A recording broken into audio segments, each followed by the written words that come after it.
चलिए दोस्तों बात करते हैं सीखो नई क्वेश्चन के बारे में। इस क्वेश्चन में एग्जाम ने कहा है एक परिवार के 6 सदस्यों की औसत आयु 25 वर्ष है।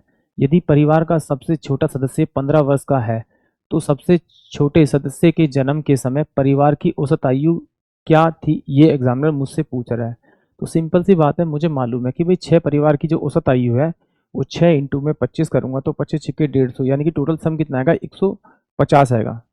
अब कह रहा है कि भाई यदि परिवार का सबसे छोटा जो सदस्य है वो 15 साल का है तो उसके जन्म के समय में, इसका मतलब है कि 15 साल का है तो हर की एज में 15-15 साल अगर मैं कम कर दूंगा, हर की एज में 15-15 साल कम कर दूंगा तो सबसे छोटे सदस्य के जन्म के समय की सबकी औसत आयु आ जाएगी।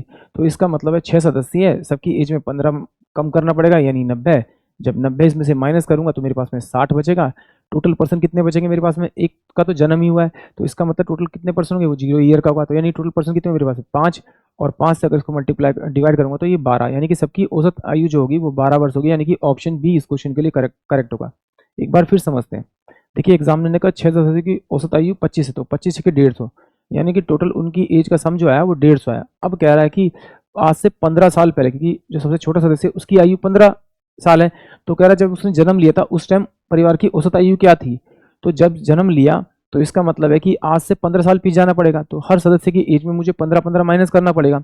बट टोटल सदस्य तो कितने 15 है, तो 15 छिके 90 है, यानी कि 90 मुझे टोटल इस समय से माइनस करना पड़ेगा। तब उस समय परिवार की एज का सम आएगा जब उस टाइम उसका जन्म हुआ होगा। तो उस टाइम सदस्य कितने थे मेरे पास में, टोटल 5 ही सदस्य थे। तो 5 सदस्य थे तो सम कितना आ रहा है उस टाइम 60।